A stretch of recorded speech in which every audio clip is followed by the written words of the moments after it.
The city is already dying when the first bombs fall. Not dying quickly, not cleanly, but slowly in layers, brick by brick, street by street, breath by breath. In late August 1942, Stalingrad is still a living place. Factories hum along the Volga. Women queue for bread. Children play in courtyards already shadowed by war. Barges cross the river under the illusion that distance still exists between the front and the home. Then the sky breaks open. German aircraft arrive in waves, their engines droning with mechanical indifference. Incendiaries and high explosives tear through apartment blocks, hospitals, schools. The Volga ignites with burning oil. The air becomes unbreathable. By nightfall, tens of thousands are dead, many of them civilians who never saw a soldier, never heard a command, never understood why their city had been chosen. This is not yet a battle. It is an execution. Within days, Stalingrad ceases to resemble a city at all. Streets vanish beneath rubble. Buildings collapse into skeletal shells. Smoke blots out the sun. The dead lie where they fall because there is no one left to move them. Survivors shelter in cellars that soon become tombs. And still, the Germans come. For Adolf Hitler, this city is more than a military objective. It carries a name, Stalin's name, and therefore a meaning that transcends maps and supply lines. Taking Stalingrad would shatter Soviet morale, sever the Volga, and secure the southern flank of Germany's greatest gamble of the war. But this gamble is already unraveling. To understand why Stalingrad mattered, and why it would become the turning point of the Second World War, we must go back, not to the ruins of 1942, but to the hubris of 1941. The German invasion of the Soviet Union began as a war of annihilation. Operation Barbarossa was not designed merely to defeat an enemy army. It aimed to destroy a state, enslave its population, and remake an entire continent through violence. In the first months, the Wehrmacht advanced with astonishing speed. Millions of Soviet soldiers were encircled. Cities fell. The Red Army reeled under blows it was not prepared to absorb. Yet by winter, the German offensive stalled outside Moscow. The Soviet Union did not collapse. It adapted, endured, and learned. What Germany had expected to be a short campaign became a war of attrition it was not equipped to win. By the summer of 1942, Hitler shifted his focus south. Oil, not ideology, now dominated German thinking. The fuel fields of the Caucasus promised the resources Germany desperately needed to sustain a global war. To reach them, German armies would drive deep into southern Russia in an operation known as Fall Blau, Case Blue. Stalingrad lay in the path of this advance. At first, it was not meant to be the main objective, but as the campaign unfolded, momentum and obsession converged. What began as a supporting target became a fixation. Hitler demanded the city be taken, not just occupied, but obliterated. The Sixth Army, commanded by General Friedrich Paulus, was assigned the task. Paulus was a meticulous officer, a staff man elevated to field command. He believed in plans, timetables, and obedience. What he did not believe in, or was not permitted to believe in, was retreat. By August 1942, his army stood at the edge of Stalingrad. They expected another victory. What they found instead was a grave. The first German troops entering the outskirts of the city were stunned by what they encountered. There were no clean front lines, no orderly defenses. The ruins themselves fought back. Soviet soldiers emerged from cellars, factories, sewer tunnels. A captured building at dawn was lost again by nightfall. Snipers turned streets into killing corridors. Artillery fire pulverized positions that had already been destroyed twice before. The Red Army had learned something vital. Space could be traded for time, but Stalingrad could not be surrendered. General Vasily Chuikov, commanding the Soviet 62nd Army, ordered his men to fight as close to the enemy as possible. This erased German advantages in artillery and air power. The front compressed into a series of brutal, intimate confrontations. A staircase, a room, a pile of bricks that changed hands 10 times in a single day.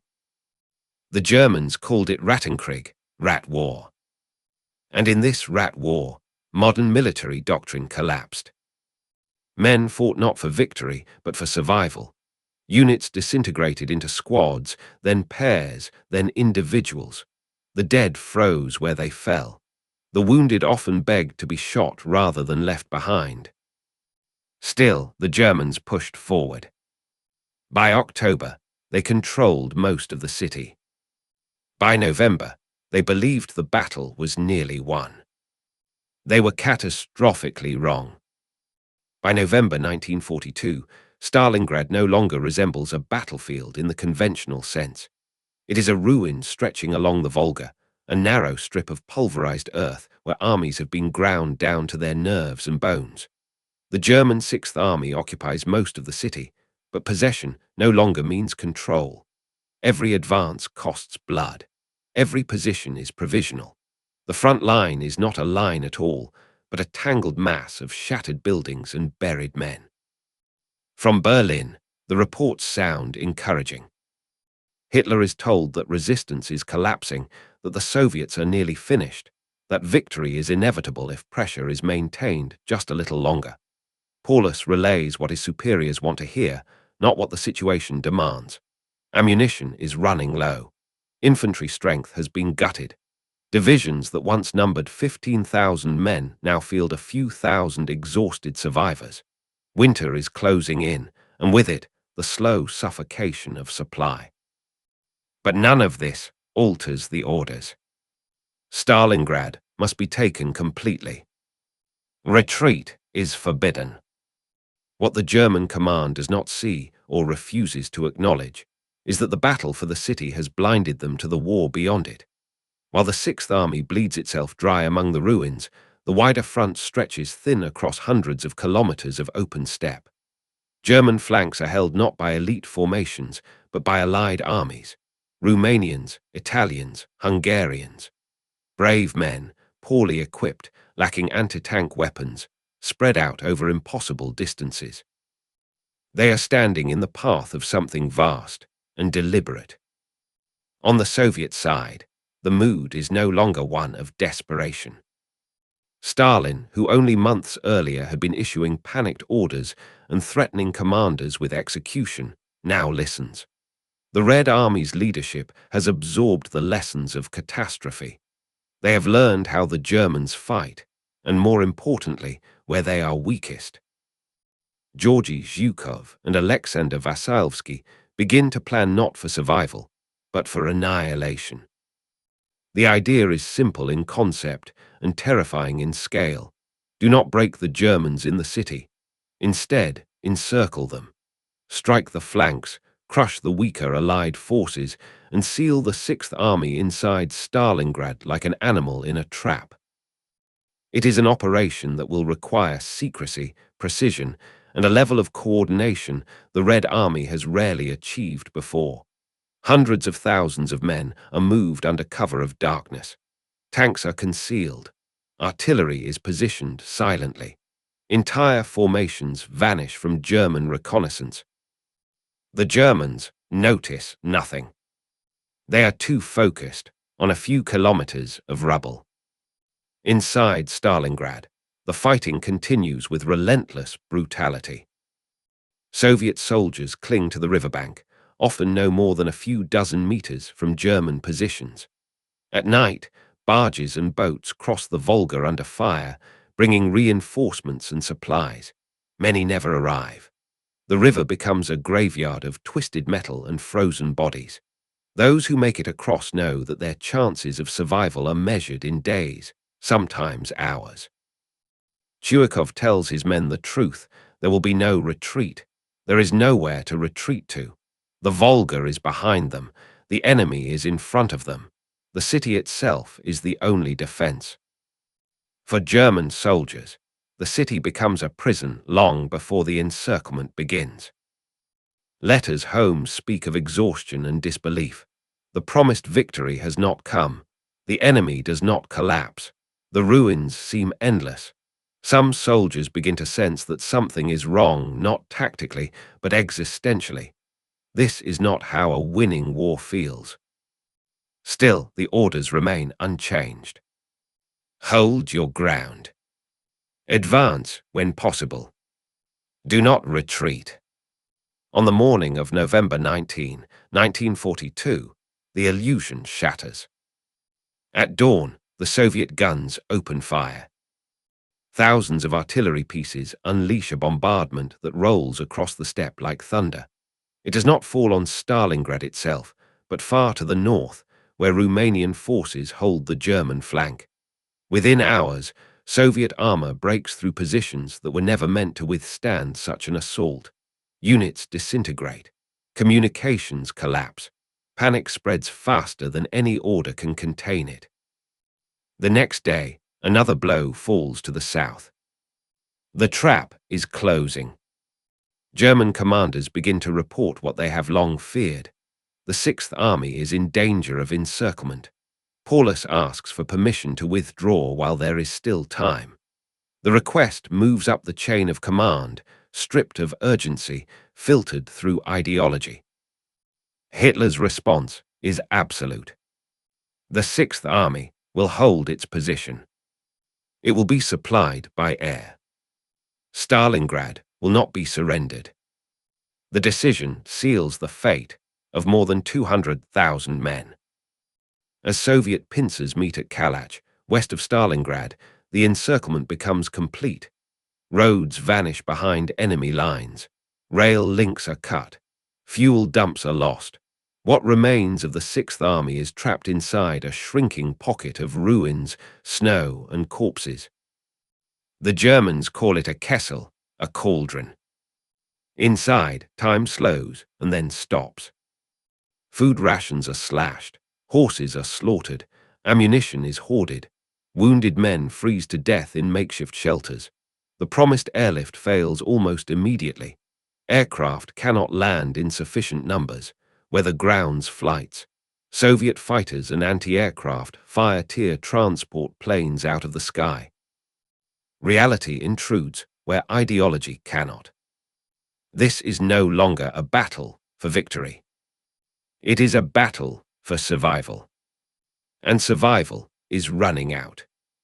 Once the encirclement is complete, the war inside Stalingrad changes its character. The violence does not end, but it becomes quieter, slower, and more intimate. Artillery still falls. Snipers still hunt. Men still die every hour. Yet the defining enemies of the German Sixth Army are no longer bullets or shells. They are cold, hunger, disease, and time. The pocket shrinks as Soviet forces press inward. Each contraction costs ground the Germans cannot afford to lose, yet are no longer capable of holding. The ruins that once offered cover now become traps, collapsing under bombardment, burying men alive. Cellars that once sheltered platoons now house dozens of wounded who cannot be evacuated and will not survive the night. Winter settles over the steppe with indifference. Temperatures plunge far below freezing. Fuel shortages mean vehicles are abandoned where they stand. Weapons jam. Frostbite claims fingers, toes, entire limbs. Soldiers sleep standing up if they sleep at all, because lying down often means not getting up again. Food becomes the central obsession. Daily rations fall to a fraction of what is needed to sustain life. Bread is stretched with sawdust. Soup is made from melted snow and scraps of horseflesh. Starvation dulls the senses, then the will. Men lose the strength to dig, to march, to carry the wounded. Some simply sit down in the snow and wait. The airlift that was meant to save them becomes a symbol of betrayal. German propaganda promises hundreds of tons of supplies per day. In reality, only a fraction arrives. Aircraft crash on frozen runways or are destroyed before landing. Crates fall into Soviet-held territory. Pilots risk their lives for missions that cannot succeed. The gap between promise and reality grows wider with every passing day. Inside the cauldron, belief erodes. For General Friedrich Paulus, command becomes an exercise in helplessness. He issues orders that cannot be obeyed. He plans movements that cannot be executed. His staff maps no longer reflect the reality on the ground. Every request for permission to break out is denied. Every report to higher command is met with exhortations to endure, to hold, to have faith. Paulus understands the truth. There will be no relief. There will be no breakout. There will be no victory. Yet he does not defy orders. The German army, trained to obey without question, now confronts the cost of that obedience. Officers struggle to maintain discipline among starving men. Courts-martial continue even as the front collapses. Executions are carried out in a frozen wasteland where survival itself has become a crime against probability. For the soldiers, ideology no longer matters. Only warmth. Only food. Only one more day. Across the lines, the Soviet soldiers see what is happening. They hear the German loudspeakers promising salvation that never comes. They watch enemy soldiers emerge from ruins, skeletal and unarmed, surrendering in groups. Interrogations reveal the scale of the collapse. The Red Army understands that the enemy is no longer fighting to win, only to delay the inevitable. Yet mercy is rare. The Soviet Union has suffered beyond measure. Entire regions have been devastated. Millions have died since 1941. At Stalingrad, the Red Army fights not just an enemy, but a memory of burned villages, mass executions, starvation and terror. Prisoners are taken, but conditions are brutal. Many will not survive captivity. The war of annihilation that Germany brought east has come full circle. By January 1943, the Sixth Army is no longer a coherent force. Divisions exist in name only. Commanders lose contact with their units. Ammunition is exhausted. Artillery falls silent. Hospitals overflow with men who cannot be treated. Typhus spreads through the ranks, carried by lice and despair. Soviet forces launch the final offensive. The bombardment is relentless, methodical, overwhelming. German positions collapse one after another. Each surrender exposes the next pocket of resistance. Paulus is promoted to field marshal, an unmistakable message from Hitler. No German field marshal has ever surrendered. The implication is clear. Paulus does not shoot himself. On January 31, 1943, he surrenders the southern group of the Sixth Army. 2 days later, the northern pocket collapses as well. The battle that began with the destruction of a city ends with the destruction of an army. More than 90,000 German soldiers march into captivity. Few will ever return home. Stalingrad is over. But the war it has reshaped is only entering its most violent phase. When the guns finally fall silent at Stalingrad, there is no sense of peace. Silence itself feels unnatural, almost obscene, after months of constant violence. Smoke still rises from the ruins. Fires burn unchecked in places no one can reach. The city that once housed hundreds of thousands of people has been reduced to a field of debris where orientation is impossible. Streets no longer exist. Landmarks have vanished. Even the Volga seems diminished, choked by ice and wreckage.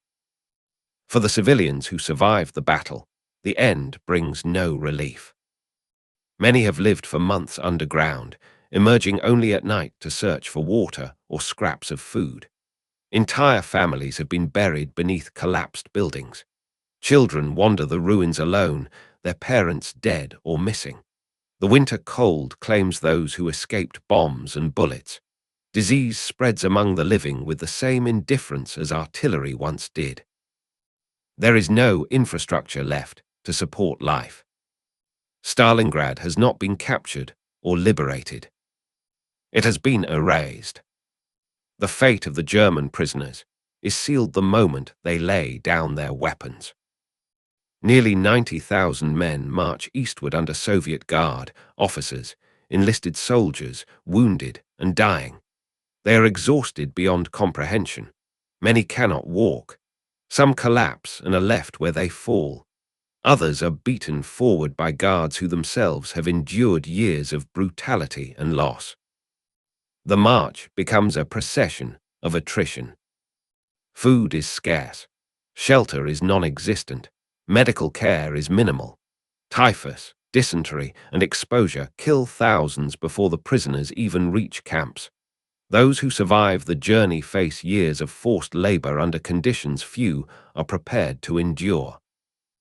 Of the German soldiers captured at Stalingrad, fewer than 6,000 will return home after the war.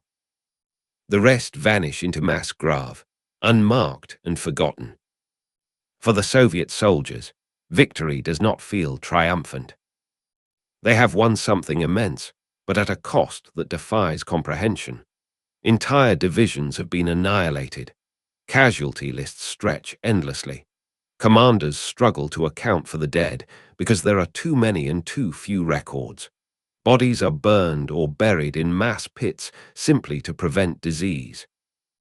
The survivors carry scars that cannot be seen. Many have fought continuously for months without rest. They have watched comrades die at arm's length. They have killed at distances where faces are visible, voices audible. The war has stripped away illusion and replaced it with endurance alone. There are no parades in the ruins. Only exhaustion. Stalingrad exposes the true nature of total war. It is not decided solely by generals or grand strategy. It is shaped by civilians who cannot flee, soldiers who cannot retreat, and systems that consume human beings faster than they can be replaced. It reveals how ideology, when fused with industrial capacity, produces destruction on a scale that overwhelms morality itself. This is not a battle that can be understood through maps alone. It must be understood through loss. Beyond the ruins, the strategic consequences are already unfolding. The myth of German invincibility is shattered. For the first time, an entire German field army has been destroyed. Across occupied Europe, resistance movements take notice. Allied planners reassess the balance of power. In Berlin, denial gives way to fear. The war has turned, not suddenly, not decisively, but irreversibly. From this moment forward, Germany will fight a defensive war it cannot win. News of the surrender at Stalingrad does not arrive everywhere at once. In the Soviet Union, the announcement is delayed, controlled, shaped. The scale of the victory is immense, but so is the cost, and the state chooses its words carefully. When the truth does emerge, it is framed not as triumph, but as vindication, proof that endurance, sacrifice, and obedience have been rewarded. For a population that has endured invasion, famine, and terror, Stalingrad becomes a symbol of survival itself. For the first time since 1941, the Red Army is no longer merely holding. It is advancing. Across the front, morale changes. Soldiers who once expected only retreat now speak of pushing west. Commanders plan not for survival, but for momentum.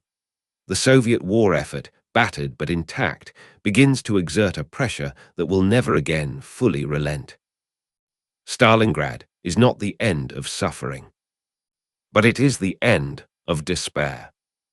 In Germany, the reaction is something closer to shock. The regime attempts to soften the blow, announcing a heroic struggle and a temporary setback. But the truth cannot be concealed. Nearly an entire army has vanished. Families receive no letters, no bodies, no explanations. Black-bordered notifications arrive in waves, each one confirming what many already fear. Joseph Goebbels understands the danger immediately. On February 18, 1943, he addresses a crowd in Berlin's Sportpalast. His speech is not a celebration, but a warning. He does not promise victory through strength. He demands it through sacrifice. The word he repeats again and again is total war. Stalingrad has forced the regime to acknowledge reality. Germany is no longer winning. Within the German military, the defeat is devastating. Senior officers grasp what Hitler refuses to accept. The strategic initiative has been lost. The Eastern Front, once a theater of advance, has become a line of defense stretching beyond sustainable limits. Manpower shortages grow acute. Equipment losses cannot be replaced at the rate they are destroyed. Allied bombing intensifies at home, compounding the strain. Most critically, confidence fractures. The Wehrmacht has not simply lost a battle. It has lost the belief that defeat is avoidable. Orders are still obeyed. Units still fight. But beneath the surface, the certainty that once drove German operations begins to erode. The war becomes something different. Not a campaign to win, but a struggle to delay collapse. Among the Allies, Stalingrad reshapes calculations.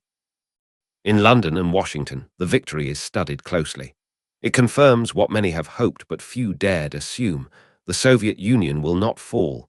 It will continue to fight and to absorb the majority of German military power. This realization accelerates planning. The pressure to open a second front grows. Resources flow eastward. Cooperation deepens, even as mistrust remains. For occupied Europe, the psychological impact is profound. Resistance movements draw strength from the knowledge that Germany can be beaten. Sabotage increases. Intelligence networks expand. The narrative of inevitability, the idea that Nazi domination is permanent, begins to fracture. Stalingrad sends a message far beyond the ruins of the city.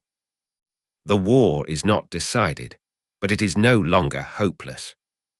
Yet the meaning of Stalingrad is not confined to strategy or morale.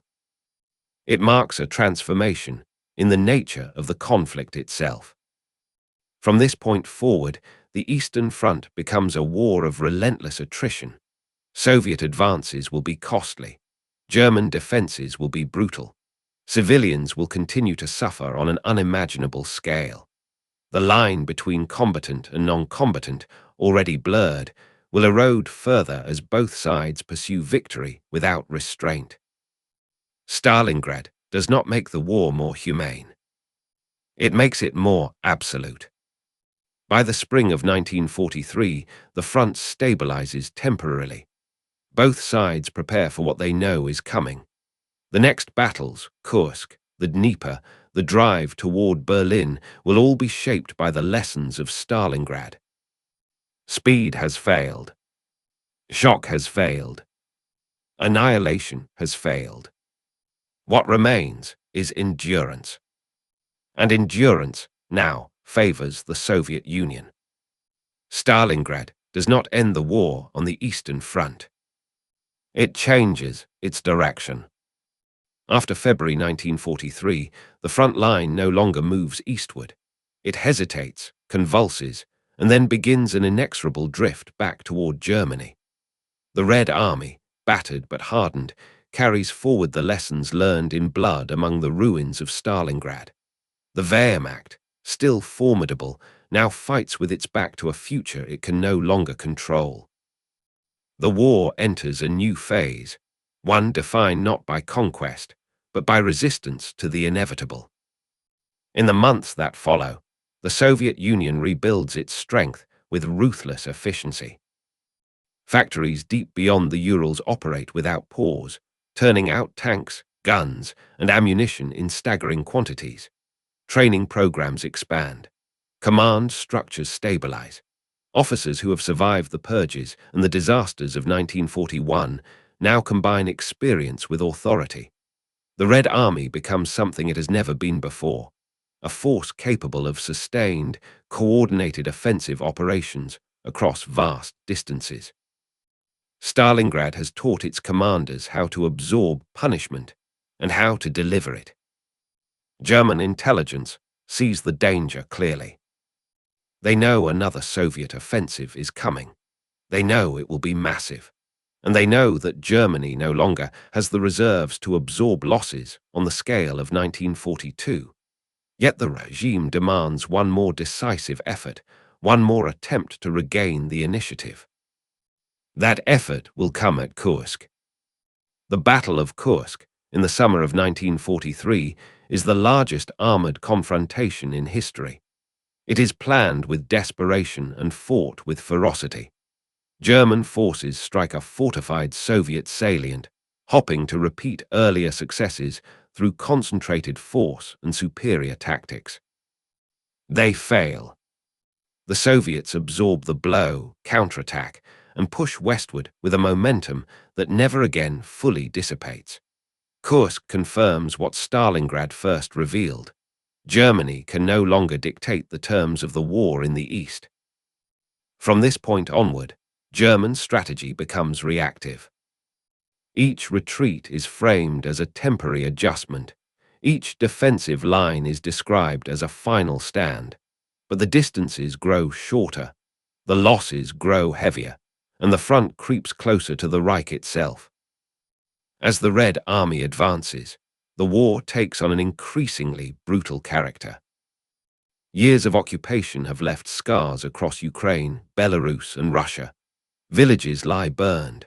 Populations have been deported or murdered. Mass graves are uncovered as Soviet troops move west, exposing the scale of German crimes. The advancing soldiers do not encounter abstract enemies. They encounter evidence. Revenge becomes an unspoken force. Discipline holds unevenly. Civilians suffer. Violence multiplies. The War of Annihilation unleashed in 1941 returns upon its authors, distorted but unmistakable. Stalingrad has not ended atrocity. It has ensured that it will be repaid. Inside Germany, the consequences deepen. Manpower shortages force the mobilization of the very young and the very old. Industrial output increases, but cannot compensate for the loss of territory and resources. Allied bombing devastates cities and transport networks, compounding the strain already imposed by the Eastern Front. The home front is told to endure, just as the Sixth Army was told to endure at Stalingrad. The parallel is not lost on those who see it. By 1944, the strategic balance is irrevocably altered. The Red Army launches massive offensives that shatter German army groups. Entire formations are destroyed. The scale of these defeats surpasses even Stalingrad, but without its shock, because the outcome is no longer in doubt. What remains is the question of how much destruction will occur before the war ends, and how many more will die before the reckoning is complete. Stalingrad's legacy is not confined to one city or 1 year. It shapes every battle that follows. It teaches commanders the cost of arrogance, the limits of ideology, and the danger of believing that willpower alone can overcome material reality. Above all, it proves that wars are not turned by slogans or symbols. They are turned when one side can no longer replace what it loses. Long after the armies move on, Stalingrad remains. Not as a place, but as a memory that refuses to settle. For those who survived it, the battle does not end in February 1943. It follows them home, into sleep, into silence, into the years that come after. Stalingrad is carried not in medals or maps, but in voices, often unrecorded, sometimes unwilling to speak. German survivors remember the cold first. They describe the way hunger hollowed the body, how thoughts narrowed to food, warmth, and the next hour. Many recall the shame of surrender, not because they believed the cause was just, but because they had been taught that capture itself was a failure of character. Years later, in captivity or after returning home, they struggle to explain how an army could simply cease to exist. For some, the city becomes a symbol of betrayal. They speak of orders that made no sense, of promises that never materialized, of a leadership that demanded sacrifice without limit and offered nothing in return. Stalingrad shatters not only their bodies, but their faith in authority itself. Soviet veterans remember something different. They speak of proximity, of fighting so close that enemy voices could be heard through walls, of hand-to-hand combat in stairwells and cellars, of recognizing fear in faces that looked no different from their own. Many recall the knowledge that retreat was impossible, not because of orders alone, but because there was nothing left behind them but river and ruin. Some speak with pride. Others speak with bitterness. Almost all speak of loss. They remember comrades who vanished without trace, buried beneath rubble or erased by artillery. They remember the sound of the Volga at night, the crossing under fire, the certainty that survival was arbitrary. For them, Stalingrad is not a story of victory. It is a measure of what victory cost. Civilians remember the longest silence. They recall waiting for days without food, drinking water filtered through cloth, listening for footsteps that might mean rescue or death. Children remember the smell of smoke more clearly than faces. Parents remember the moment they realized they could not protect those they loved. For many, the end of the battle brings no joy. It brings only the realization that there is nothing left to return to. Stalingrad's civilian population, once numbering in the hundreds of thousands, has been almost entirely displaced or destroyed.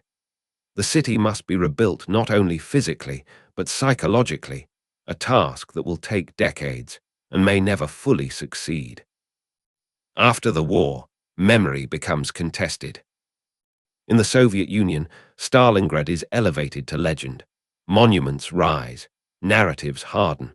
The battle is framed as a triumph of socialist will and patriotic sacrifice. Individual suffering is subsumed into collective victory. Silence settles over experiences that do not fit the official story. In Germany, Stalingrad becomes a cautionary tale, but also a convenient one. It allows the focus to shift from crimes committed to suffering endured. The collapse of the Sixth Army becomes a symbol of German victimhood, abstracted from the war of annihilation that led to it. Memory fractures along lines of responsibility and regret. Both narratives contain truth. Both omit it as well. What Stalingrad resists, even decades later, is simplification. It cannot be reduced to heroism alone or to folly alone. It is not merely a turning point on a timeline. It is an event that exposes the fragility of human systems under extreme pressure and the ways in which individuals are consumed by forces far larger than themselves. The voices that emerge from the ruins do not agree on meaning. They agree only on scale. Nothing before Stalingrad felt like this. Nothing after it could ignore it. Stalingrad has never belonged solely to history. From the moment the last shots were fired, it began to accumulate meaning far beyond the facts of what happened there. Governments, institutions, and cultures reshaped it to serve needs that extended well beyond 1943. Over time, the battle hardened into myth, not because it lacked truth, but because the truth was too large, too uncomfortable to be held intact. In the Soviet Union, Stalingrad became sacred. It was presented as the ultimate proof of socialist resilience, the moment when the people, guided by the state, broke the enemy through unity and sacrifice. The chaos, the terror, the desperation of the early months was smoothed into a narrative of inevitable triumph. The purges, the catastrophic miscalculations, the staggering civilian losses faded from official memory. What remained was endurance, purified and monumental. This version of Stalingrad served a purpose. It gave meaning to suffering that could not otherwise be justified. It transformed loss into legitimacy, but it also demanded silence from those whose experiences did not align with the story. Individual fear, doubt, and disobedience had no place in a legend built on certainty.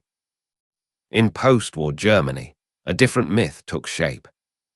Stalingrad became a symbol of tragic heroism, an army sacrificed by a distant and irrational leadership. Memoirs and commemorations focused on cold, hunger, and abandonment. The Sixth Army was portrayed as apolitical, professional, and doomed by forces beyond its control. What was often left unspoken was context. The same army that froze at Stalingrad had advanced through Soviet territory as part of a campaign explicitly designed to destroy entire populations. It had benefited from a system of exploitation, forced labor, and mass murder that made the campaign possible. Stalingrad did not mark the beginning of German suffering in the East. It marked the moment when suffering returned. This does not negate the reality of what the soldiers endured. It complicates it.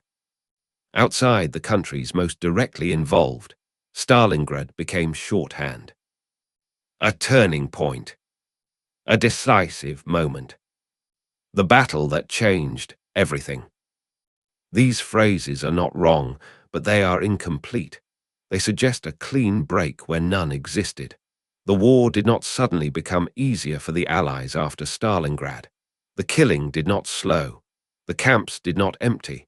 Entire populations would still be annihilated in the years that followed. What Stalingrad changed was not the presence of violence. It changed its direction. Modern misunderstandings often arise from distance. Viewed from decades later, with access to maps and statistics, the battle can appear abstract, arrows moving across paper, numbers climbing into the millions. This perspective risks stripping the event of its essential truth, that Stalingrad was lived moment by individuals who did not know how it would end. Most of those who fought there never imagined they were part of a turning point. They were trying to survive a day. The danger of myth is not that it lies. It is that it selects. It elevates certain experiences while obscuring others. It provides meaning where chaos once ruled, but in doing so, it risks reducing complexity to comfort. Stalingrad resists this reduction. Every attempt to simplify it encounters contradiction, bravery alongside brutality, sacrifice alongside coercion, endurance alongside waste. To understand Stalingrad fully is not to choose between these truths. It is to hold them together. As the last witnesses pass away, responsibility shifts. Memory becomes history. History becomes interpretation. What remains is the obligation to confront Stalingrad not as legend or symbol, but as an event shaped by decisions, structures, and consequences that extend far beyond one winter on the Volga. Because the conditions that produced Stalingrad did not vanish with the ruins. They remain possible. The consequences of Stalingrad extend far beyond the Eastern Front. They ripple outward through diplomacy, alliance politics, and the post-war world that begins to take shape even as the fighting continues. Long before Berlin falls, leaders on all sides understand that something fundamental has shifted. The balance of power within the Allied coalition is changing, and with it, the future political landscape of Europe. The Soviet Union emerges from Stalingrad, transformed. It has paid an almost unimaginable price, but it has proven its capacity to absorb and destroy the largest military force Germany can field. This reality alters how others engage with it. In Washington and London, Stalingrad forces a reassessment not only of military strategy, but of influence. The Red Army's advance westward is no longer hypothetical. It is inevitable. Every kilometer it gains will matter after the war. For the Western Allies, Stalingrad sharpens urgency. The knowledge that Soviet forces are bearing the brunt of the fighting intensifies pressure to open a second front. Delays are no longer merely strategic disagreements. They carry political consequences. Each Soviet victory strengthens Moscow's position in any future settlement. Plans accelerate. Resources are committed. The long road to Normandy begins not on the beaches of France, but in the realization that time now favors one ally more than the others. Stalingrad does not just change how the war is fought. It changes who will shape its aftermath. In occupied and neutral countries, perceptions shift. Governments that once hedged their bets reconsider. Resistance movements gain confidence and support. Intelligence services report a subtle but persistent change in tone, fewer assumptions of German permanence, more willingness to prepare for a post-Nazi Europe. This psychological realignment matters. Wars are not sustained by force alone. They depend on belief, belief in victory, belief in endurance, belief that suffering has purpose. Stalingrad fractures that belief on one side and reinforces it on the other.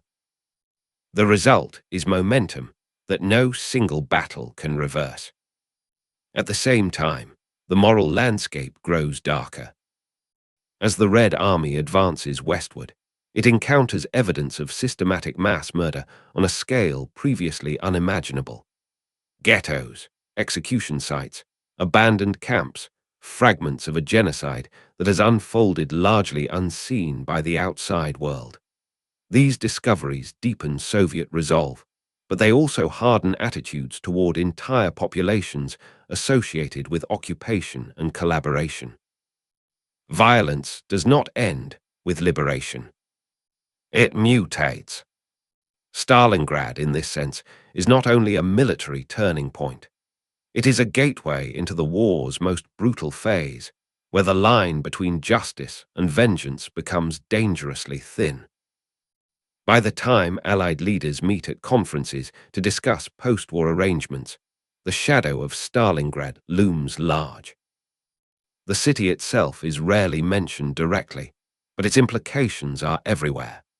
Borders, spheres of influence, security guarantees, all are negotiated with the understanding that the Red Army's sacrifices have bought leverage that cannot be ignored.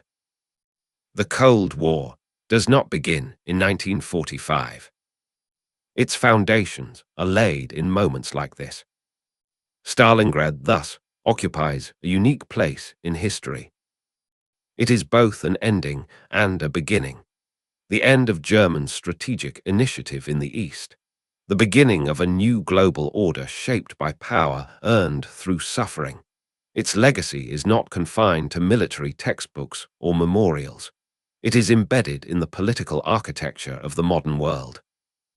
The city on the Volga, reduced to rubble, becomes a cornerstone of the 20th century. Stalingrad does not fade with time.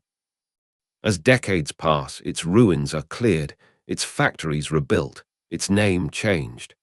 Yet the battle remains present, not as a memory of place, but as a warning embedded in history.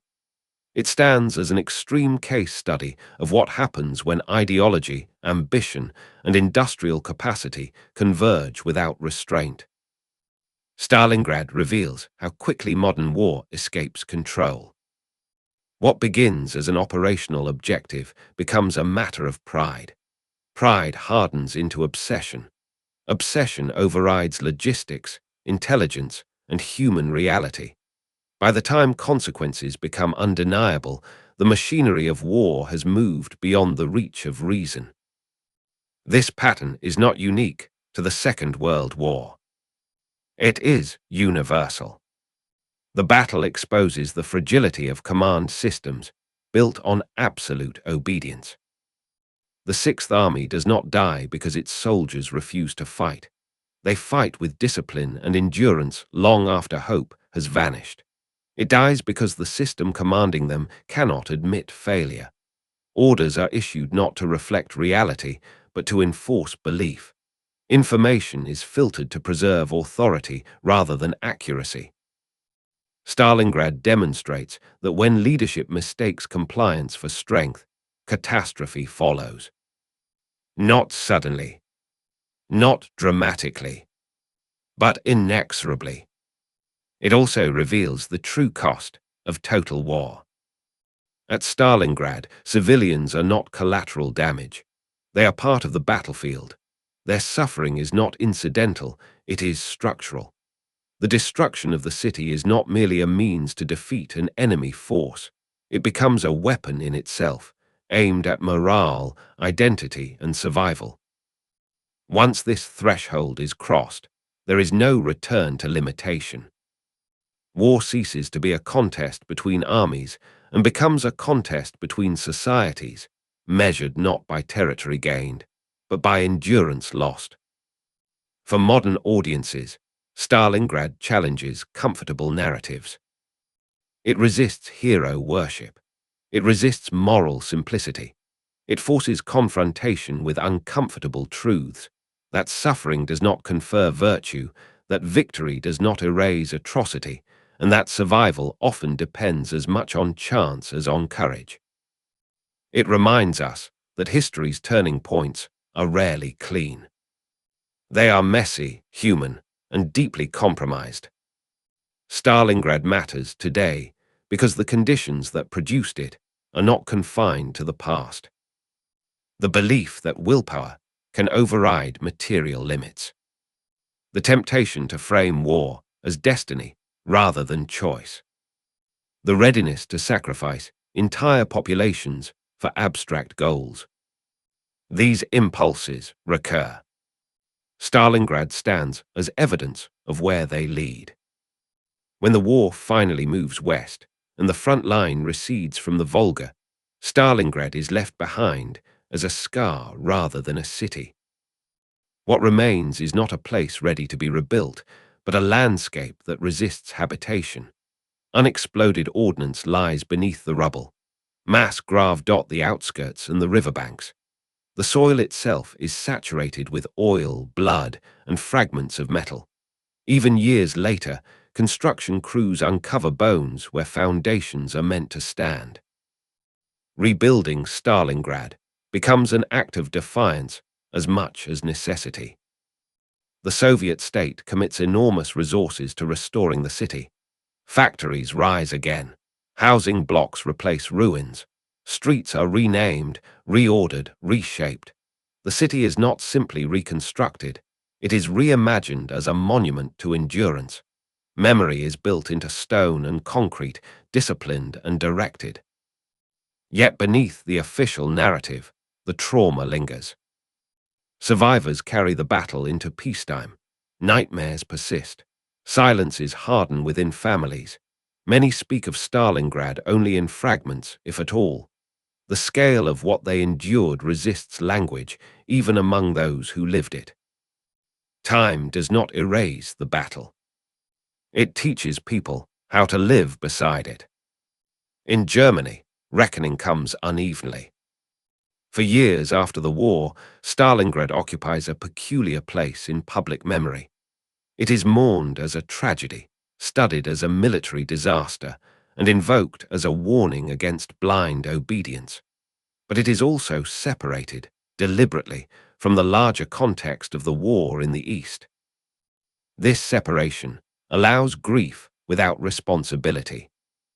Only gradually do historians, educators, and a new generation begin to insist on connection between Stalingrad and the invasion that preceded it, between suffering endured and suffering inflicted. The battle becomes a gateway into deeper questions about complicity, command, and conscience. It is no longer enough to ask how the Sixth Army died. One must ask why it was sent there at all. Internationally, Stalingrad becomes fixed in the historical imagination. It is studied in military academies, cited in political speeches, invoked whenever wars reach a point of no return. Its lessons are debated, sometimes misunderstood, sometimes selectively applied. Some see it as proof of the power of resolve. Others see it as evidence of the danger of absolutism. Both interpretations are incomplete. Stalingrad does not offer a single lesson. It offers a warning that refuses to be simplified. The city itself eventually changes its name. Stalingrad becomes Volgograd. The political era that produced the name recedes into history. Yet the battle remains, anchored to the geography of the place. Monuments rise where buildings once stood. The most prominent of them looms over the city, a figure carved in stone, frozen in a gesture of command and sacrifice. For visitors, the scale is overwhelming. For those who lived it, it is intimate. The ground remembers. Stalingrad is often described as the moment the war turned. This is true, but insufficient. The battle did not simply alter the direction of armies, it altered the direction of history. After Stalingrad, the world that would emerge from the war became more clearly defined, divided, hardened, shaped by power earned through suffering rather than consent. The city on the Volga became a fulcrum. On one side lay a Europe dominated by conquest and annihilation. On the other lay a future defined by resistance, retaliation, and reconstruction. The transition between these worlds passed through the ruins of Stalingrad. What makes Stalingrad singular is not only its scale, but its finality. There is no redemption arc within the battle itself, no moment when suffering yields clarity or justice. The men who died there did not know they were shaping the future. The civilians who perished did not choose their role in history. The prisoners who marched east did not understand how long the road would be. Meaning came later, and it came at a cost that cannot be repaid. Stalingrad forces us to confront uncomfortable truths about war. That intelligence can be ignored. That leadership can sacrifice entire armies to preserve illusion. That endurance, while admirable, can be exploited. That victory does not absolve atrocity. These truths are not confined to one regime or one era. They are human. To remember Stalingrad honestly is not to glorify it. It is to acknowledge what happens when systems value outcome over consequence, symbolism over life. It is to recognize how quickly ordinary people are consumed by decisions made far beyond their reach, and how easily those decisions are justified after the fact. The battle changed the course of World War II. But its deeper significance lies elsewhere. It stands as proof that history does not turn cleanly. It turns through destruction. In the end, Stalingrad leaves us with no comfort, only clarity. The clarity that wars are not decided by brilliance alone, but by what societies are willing to lose. The clarity that victory achieved without restraint reshapes the world in ways that last far beyond the battlefield. And the clarity that once such a threshold is crossed, there is no return to innocence. The ruins of Stalingrad are gone. What they revealed remains.